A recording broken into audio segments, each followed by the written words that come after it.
Assalamualaikum warahmatullahi wabarakatuh. Innal hamdalillah nahmaduhu wa nasta'inuhu wa nastaghfiruh wa na'udzu billahi min shururi anfusina wa min sayyiati a'malina. May yahdihillahu fala mudilla lahu wa may yudlil fala hadiya lahu. Asyhadu an la ilaha illallah wahdahu la syarika lah wa asyhadu anna Muhammadan abduhu wa rasuluh. Ya ayyuhalladzina amanu taqullaha haqqa tuqatih wa la tamutunna illa wa antum muslimun. Ya ayyuhan nasu taqu rabbakumul ladzi khalaqakum min nafsin wahidah wa khalaqa minha zawjaha وبث منهما رجالا كثيرا ونساء واتقوا الله الذي تساءلون به والأرحام إن الله كان عليكم رقيبا يا أيها الذين آمنوا اتقوا الله وقولوا قولا سديدا يصلح لكم أعمالكم ويغفر لكم ذنوبكم ومن يطع الله ورسوله فقد فاز فوزا عظيما. أما بعد فإن أصدق الحديث كتاب الله وخير الهدي هدي محمد صلى الله عليه وآله وسلم وشر الأمور محدثاتها وكل محدثة بدعة وكل بدعة ضلالة وكل ضلالة في النار. Hadirin yang dirahmati Allah serta seluruh peserta kajian di mana saja berada, pada kesempatan terakhir pekan yang lalu kita sedang membahas hadis yang di dalamnya dijelaskan tentang peristiwa hendak meninggal dunianya Abu Thalib, paman Nabi sallallahu alaihi wasallam, di mana Nabi mengajak dan menyuruh pamannya untuk mengucapkan kalimat la ilaha illallah, yang apabila kalimat la ilaha illallah itu diucapkan oleh pamannya, maka Nabi akan bisa membela pamannya di hadapan Allah. Tetapi pada saat itu ada Abdullah ibn Abi Umayyah dan Abu Jahal yang berusaha menghalangi Abu Thalib untuk mengucapkan kalimat la ilaha illallah. Kita akan lanjutkan pembahasan hadis ini, yaitu mulai dari cerita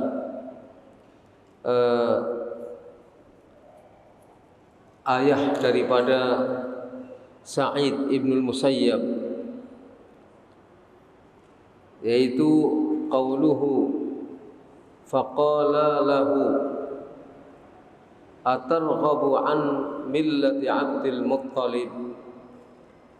Maka kedua orang tokoh Quraisy itu, Abdullah ibn Abi Umayyah dan Abu Jahal, kedua-duanya mengatakan kepada Abu Thalib, atarghabu an millati Abdul Muttalib, apakah kamu tidak suka, apakah kamu benci kepada agamanya Abdul Muttalib?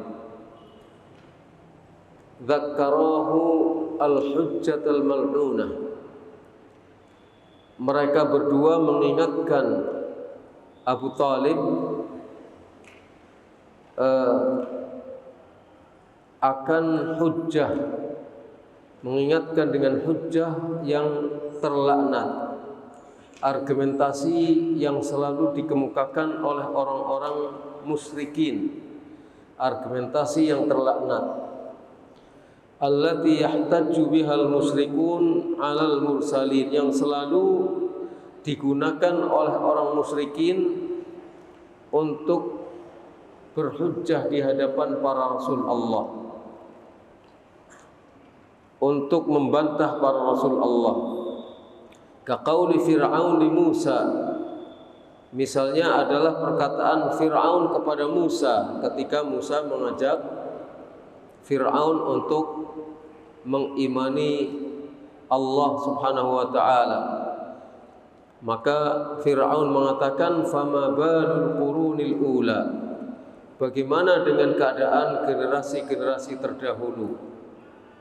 Artinya orang-orang musyrikin terdahulu yang lebih dahulu dari Fir'aun dijadikan sebagai hujjah oleh Fir'aun untuk membantah Nabi Musa.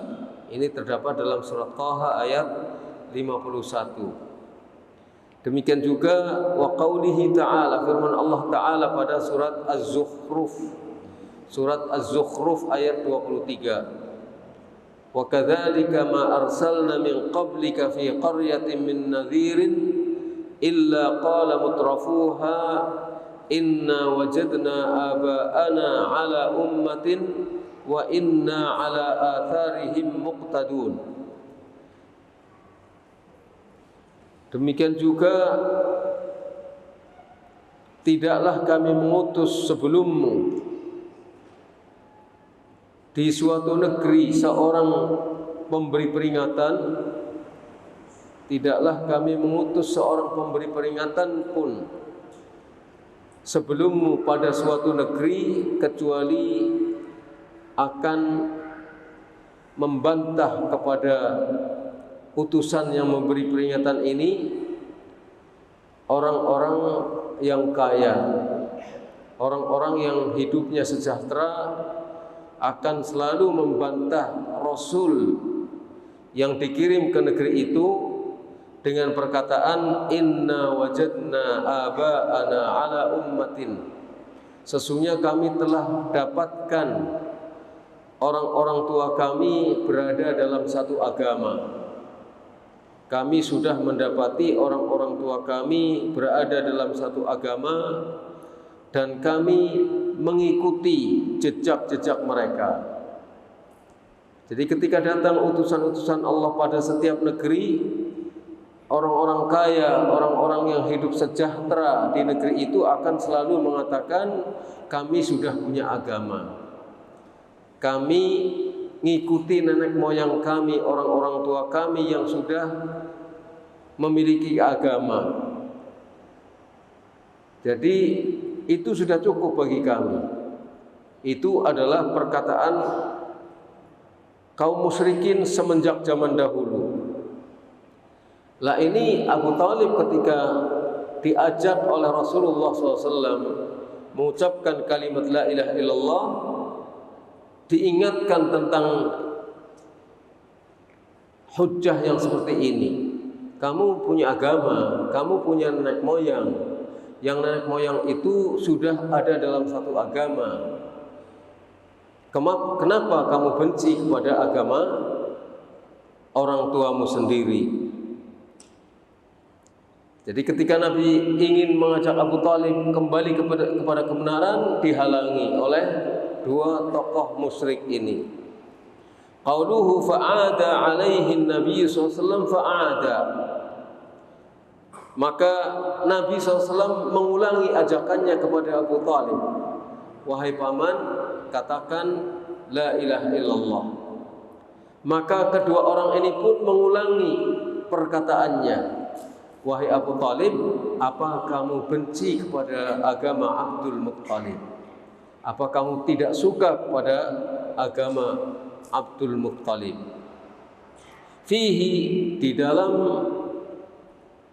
pernyataan ini ada penjelasan tentang ma'rifatuhuma, makna la ilaha illallah. keduanya itu paham tentang makna la ilaha illallah. Di sini ada penjelasan bahwa kedua orang tokoh musyrikin Quraisy itu faham akan makna la ilaha illallah. Li'annahuma arafa anna Aba Talibin law qalaha latabarra'a min millati Abdul Muttalib. Karena keduanya tahu andai kata Abu Talib mengucapkan kalimat la ilaha illallah berarti lepas dari agamanya Abdul Muttalib.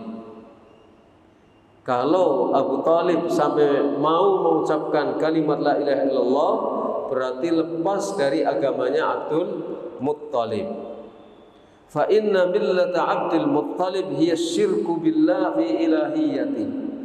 Sesungguhnya agamanya Abdul Muttalib adalah mempersekutukan Allah di dalam hal uluhiyahnya, di dalam hal peribadatan. Agama Abdul Muttalib dan orang-orang yang bersamanya adalah agama yang mempersekutukan Allah dalam hal peribadatan. Ibadahnya di samping kepada Allah juga ibadah kepada yang selain Allah, kepada berhala-berhala, kepada malaikat, kepada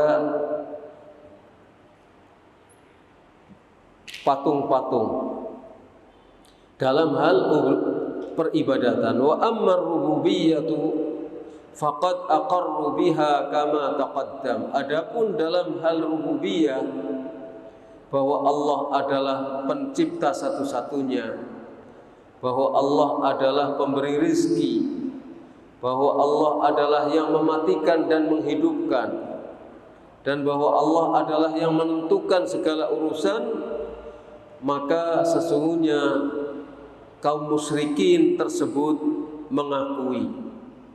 mengakui bahwa Allah adalah pencipta, pemberi rizki, pengatur alam semesta,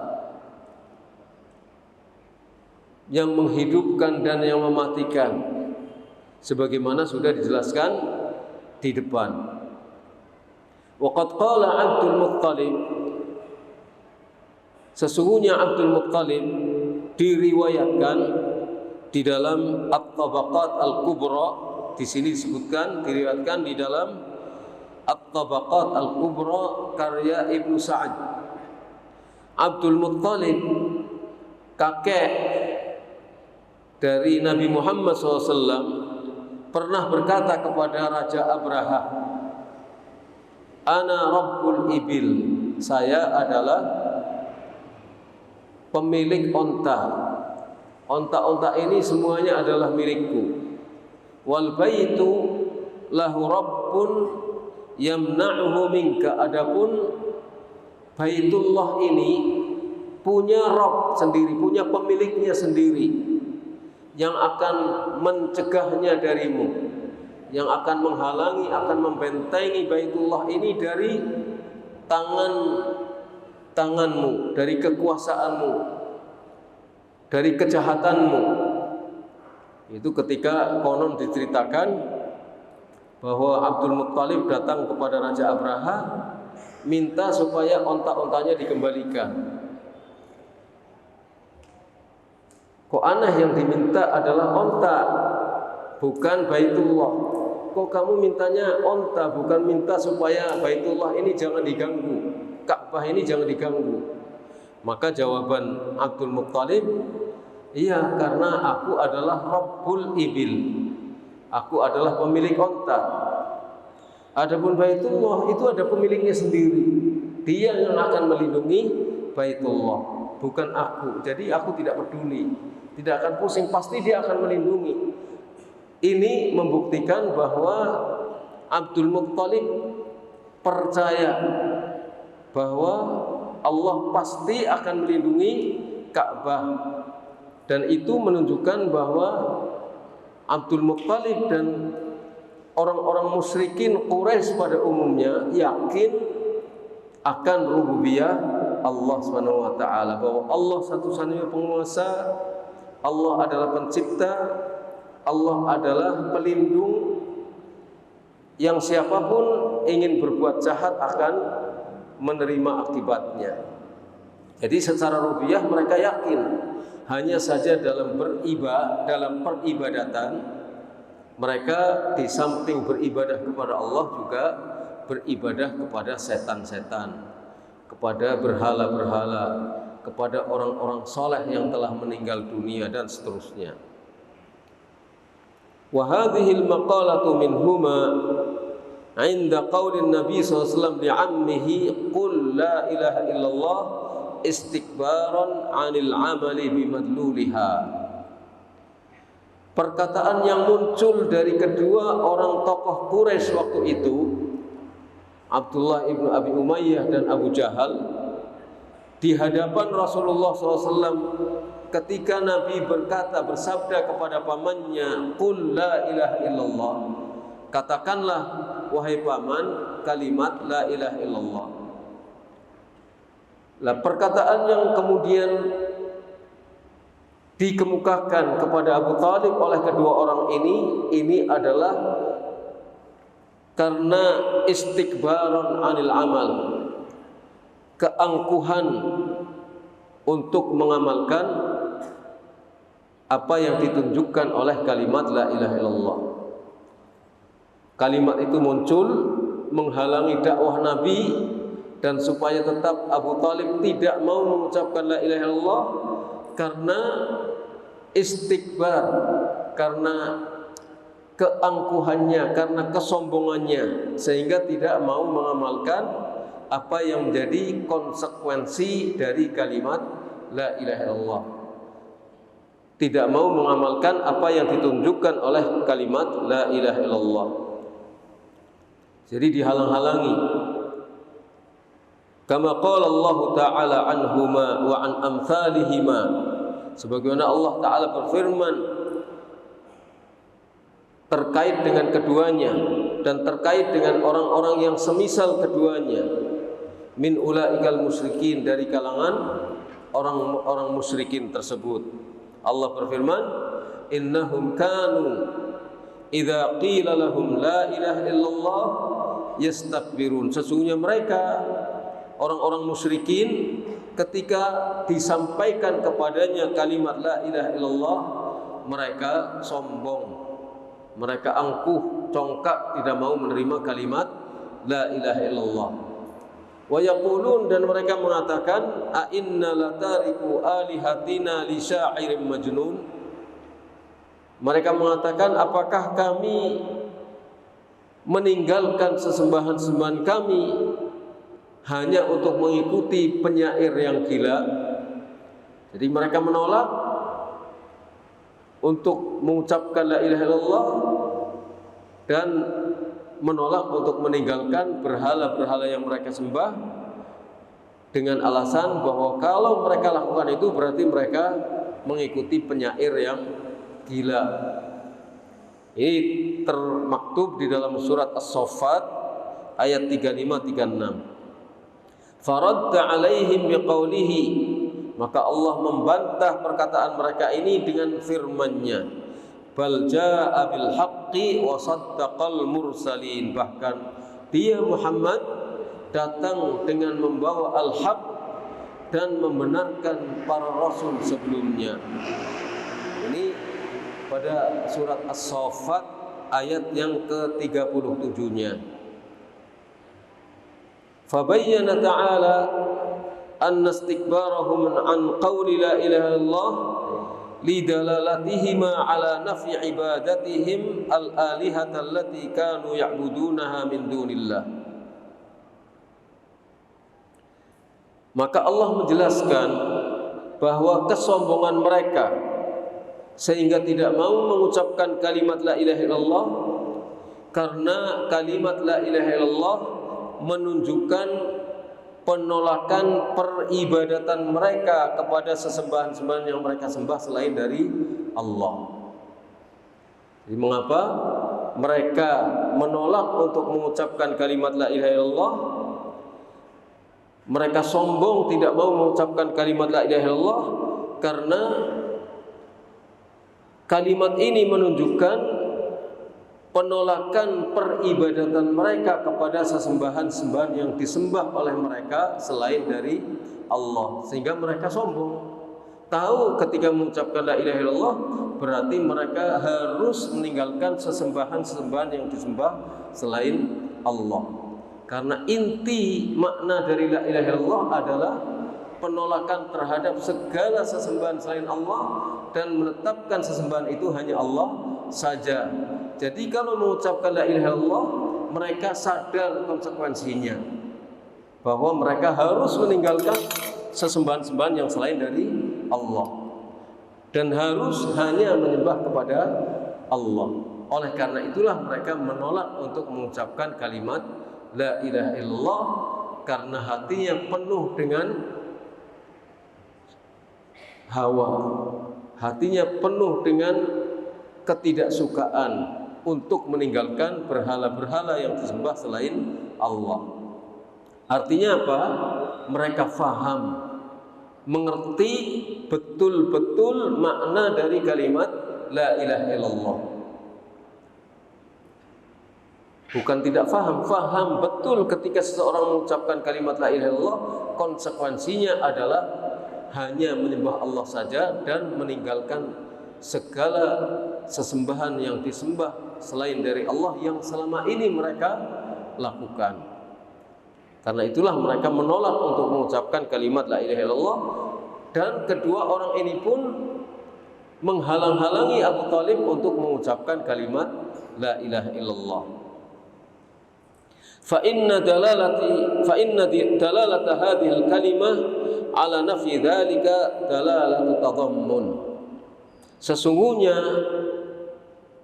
dalalah kalimat ini, penunjukan kalimat la ilaha illallah ini yang intinya menunjukkan menolak peribadatan dari selain Allah, ini adalah yang disebut dengan dalalah tadammun. Dalalah tadammun, satu lafaz menunjukkan sebagian dari maknanya, menunjukkan sebagian dari satu kalimat, satu lafaz, kemudian lafaz ini menunjukkan sebagian dari maknanya. Dan sebagian dari makna la ilaha illallah adalah penolakan terhadap peribadatan kepada yang selain Allah. Wa dalalatuha alaihi wa 'alal ikhlas dalalatu mutabaqah. Sedangkan ketika kalimat la ilaha illallah menunjukkan pada penolakan terhadap peribadatan kepada yang selain Allah dan juga menunjukkan keikhlasan hanya ibadah kepada Allah, ini namanya dalalah mutabaqah. Satu lafaz menunjukkan seluruh maknanya.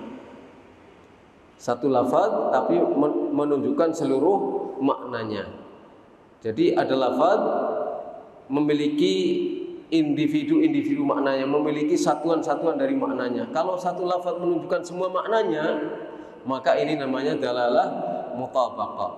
Kalau digunakan untuk menunjukkan sebagian maknanya saja, ini namanya dalalah tadammun. Dalalah tadammun. Misalnya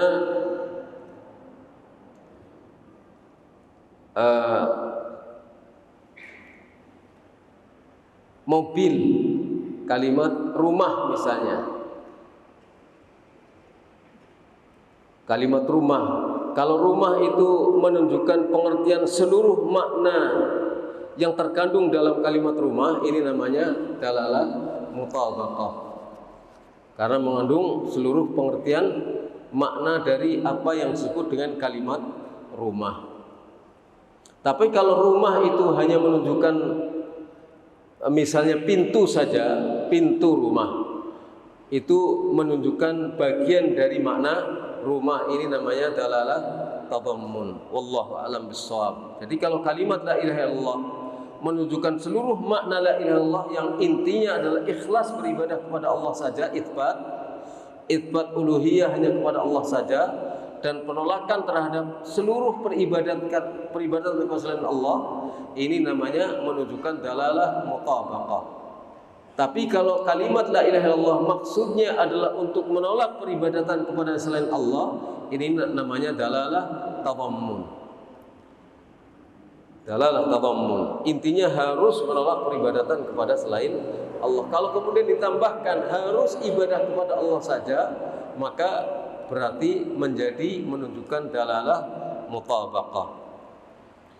Wa min hikmatir Rabbi ta'ala fi adami hidayati Abi Thalib ilal Islam.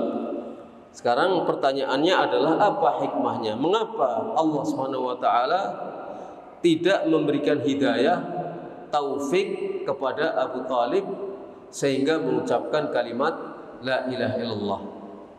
Hikmahnya liyubayyina li'ibadihi anna dzalika ilaihi, untuk menjelaskan kepada para hambanya bahwa taufik itu mutlak menjadi hak Allah saja. Taufik itu bukan milik siapapun, tapi taufik itu milik Allah.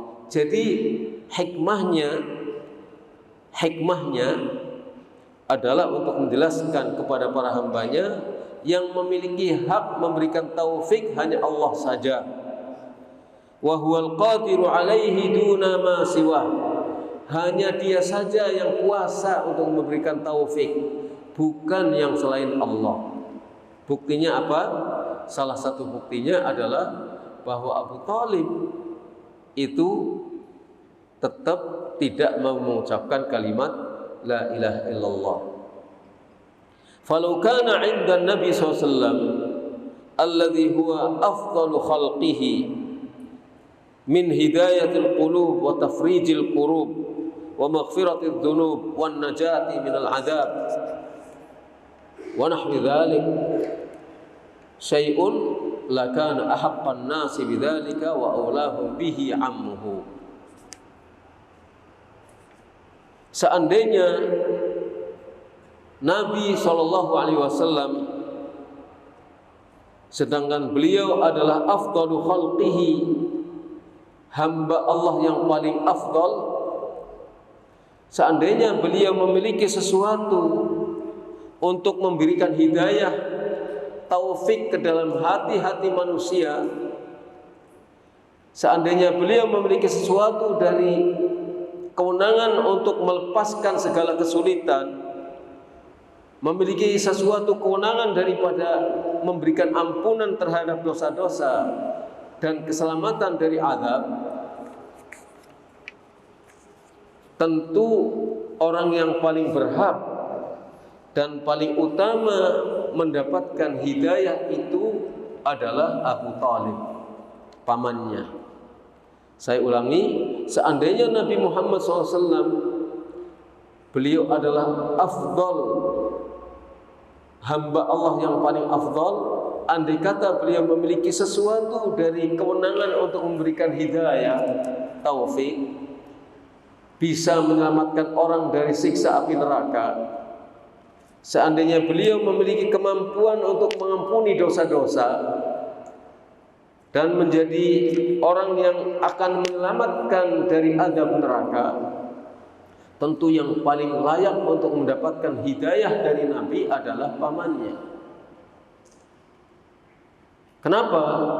Alladzi kana yahutuhu wa yahmihi wa yansuruhu wa yuwihi, yang pamannya itu sudah melindungi Nabi, membela Nabi, menjaga Nabi, dan segala yang telah dilakukan oleh Abu Thalib kepada Nabi dan dakwah Nabi Muhammad SAW. Dan Abu Thalib adalah orang yang sangat disayangi oleh Nabi Muhammad SAW. Tapi ternyata Nabi tidak bisa memberikan taufik kepada pamannya tersebut. Ini bukti bahwa yang punya hak taufik hanyalah Allah saja.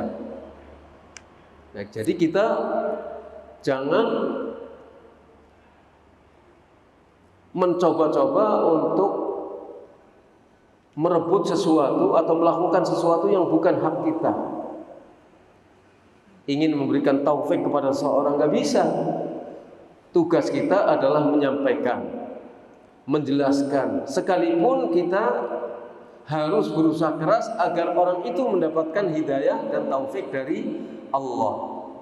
Tapi jangan sekali-sekali kita melakukan penyimpangan dalam dakwah karena kita merasa orang itu harus mendapatkan taufik, sehingga kita melakukan hal-hal yang di luar aturan-aturan yang telah ditetapkan oleh Allah Subhanahu wa taala.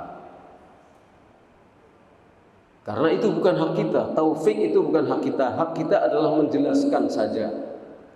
Jadi dakwah kita ya harus sesuai dengan prosedur, sesuai dengan aturan, sesuai dengan tuntunan dan contoh dari Nabi SAW. Bukan dengan rekayasa pribadi, hanya karena semangatnya kita supaya orang mendapatkan taufik dari Allah. Taufik itu urusan Allah. Tugas kita adalah menyampaikan ini hak, ini batil, ini sunnah, ini bid'ah, ini syirik, ini tauhid. Sudah. Dan kita bersemangat, tapi semangatnya itu harus sesuai dengan tuntunan. Qul hadhihi sabili ad'u ila Allah ala basiratin ana wa man ittaba'ani. Katakanlah, ini adalah jalanku, dakwah ini adalah jalanku. Apa katanya? Qul hadhihi sabili ad'u ila Allah ala basiratin. Aku ajak manusia kembali kepada Allah berdasarkan basirah, berdasarkan dalil, berdasarkan hujjah dari Allah Subhanahu wa taala, bukan berdasarkan rekayasa kita sendiri. Karena saking semangatnya kita ingin memberikan taufik kepada supaya orang masuk Islam, supaya orang mendapatkan petunjuk, supaya orang bertobat. Ya, tapi caranya harus tetap lurus sesuai dengan apa yang dicontohkan oleh Rasulullah Shallallahu Alaihi Wasallam. Ya udah, jangan menjadikan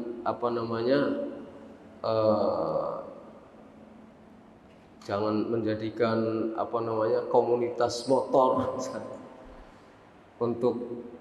untuk sebagai wasilah dakwah. Ya, kalau hobi sajalah, nggak usah ada embel-embel wasilah dakwah. Tapi hobi itu yang kira-kira kira-kira baik saja. Kalau komunitas itu akhirnya pesertanya banyak, ada yang muslim, ada yang tidak muslim, ada yang fasik, ada yang bandit dan seterusnya, minum-minum terus dijadikan wasilah dakwah, nggak pernah. Yang seperti itu dijadikan sebagai wasilah oleh Nabi SAW atau oleh para sahabat. Artinya hal yang seperti itu bukan komunitas itunya. Wallahu a'lam bishawab.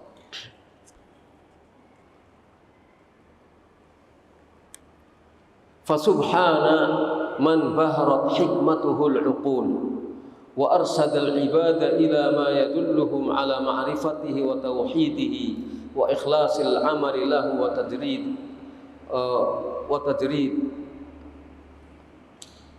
tadridihi. Maha suci Allah, zat yang hikmahnya telah mencerahkan akal-akal fikiran manusia,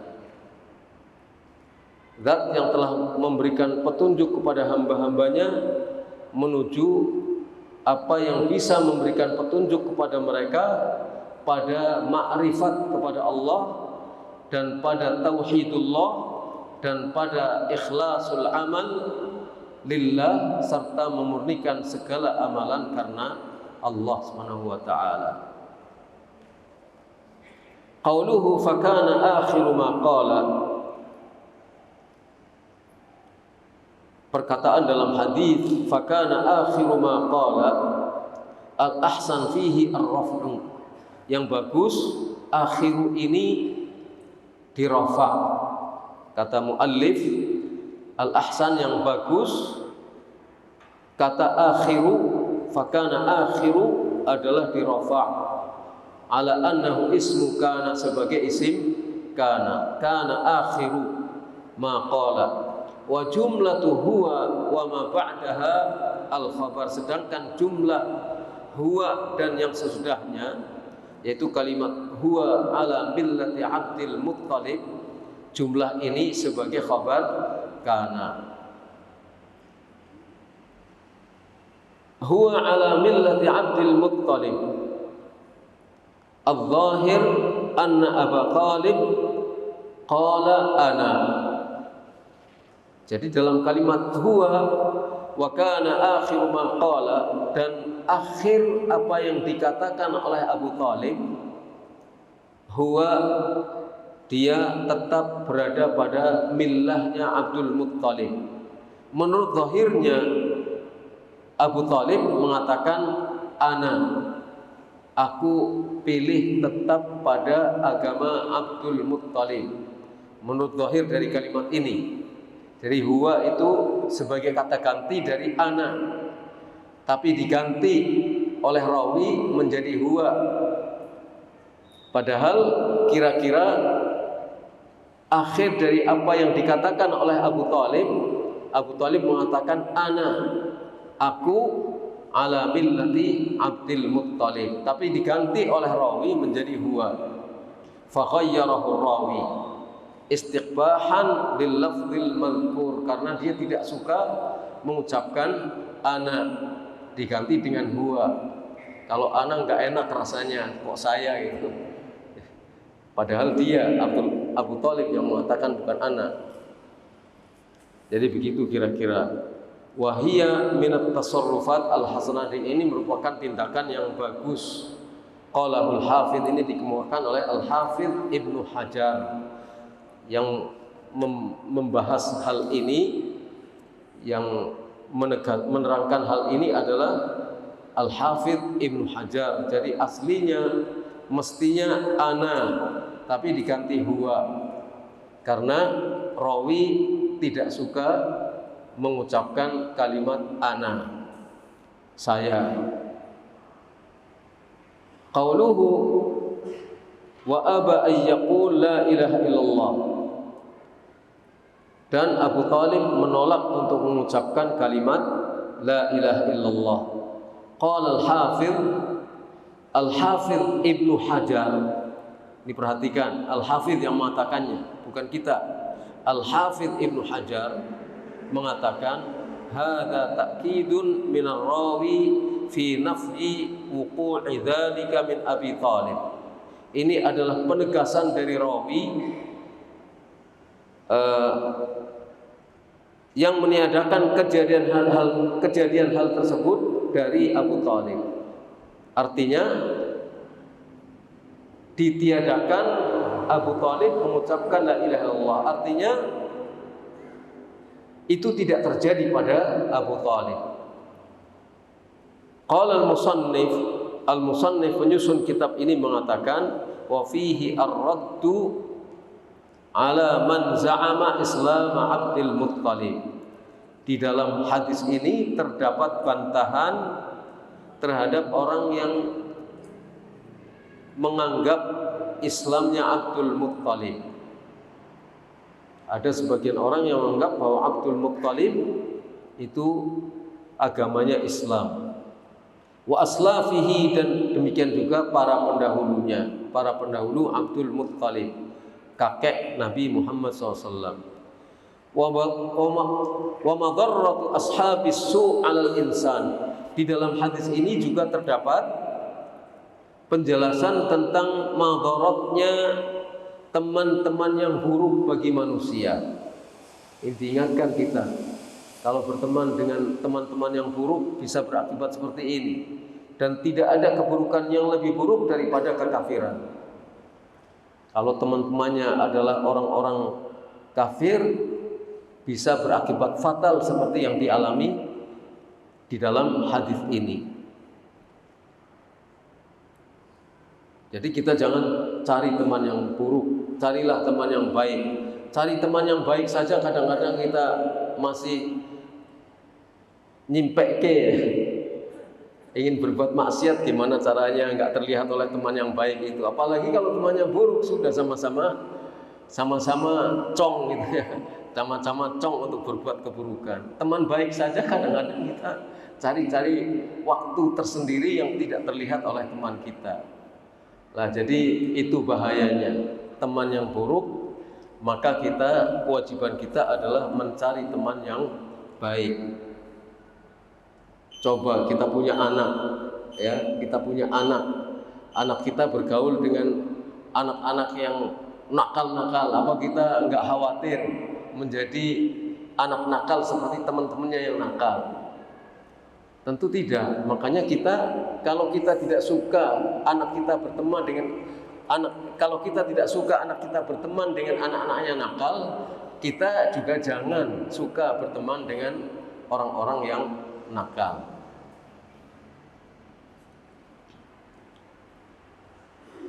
Wa madarratu ta'zimil aslaf.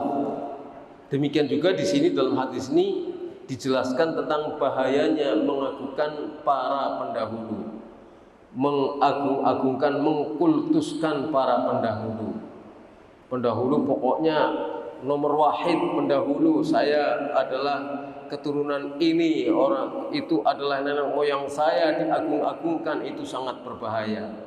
Sama, mereka manusia, kita manusia. Kalau kita punya salah, mereka juga punya salah. Jadi tidak ada yang diagung-agungkan kecuali berdasarkan Al-Quran dan Sunnah. Ai idza zada 'alal masyru', maksudnya yang dikatakan mengagungkan ini berbahaya apabila melewati sesuatu yang disyariatkan. Di luar apa yang disyariatkan ini berbahaya. Kalau mengagungkan artinya menghormati, memuliakan sesuai dengan ketetapan-ketetapan syariat, ya baik, bagus. Yang penting sejalan dengan syariat. Tapi yang keluar dari syariat itu berbahaya. Bihaitsu tuj'al aqwaluhum hujjatan yurja'u ilaiha 'inda tanazu'. Di mana perkataan-perkataan para pendahulu dijadikan hujjah ketika terjadi perselisihan, dikembalikan pada hujjah ini, kepada perkataan orang-orang terdahulu. Oh, bapak saya dulu mengatakan begini, katanya nggak boleh, katanya gini-gini. Nah, untuk mengukur itu kan kita kembalikan kepada Al-Quran dan Sunnah, bukan kita kembalikan kepada kata bapak saya. Nah, kalau kata bapak saya itu salah, ya yang salah tidak boleh diikuti. Bukan berarti kita tidak menghormati kepada orang tua yang baik, yang lurus. Tapi jangan dijadikan kata-katanya itu sebagai rujukan. Sekarang kan banyak ya, rujukan kembali kepada kata orang-orang tua kita terdahulu. Entah itu benar sesuai dengan Al-Quran dan Sunnah atau tidak benar, pokoknya kembali kepada perkataan orang tua lah, itu tidak boleh.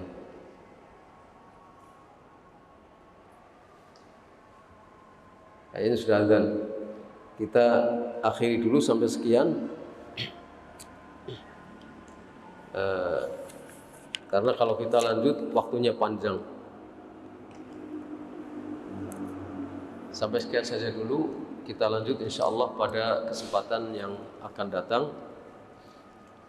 Jadi ada beberapa kesimpulan yang kita bisa petik tadi. Intinya adalah bahwa berteman dengan orang-orang yang buruk itu berbahaya. Begitu juga mengagungkan perkataan orang-orang terdahulu di luar ketetapan syariat itu juga berbahaya.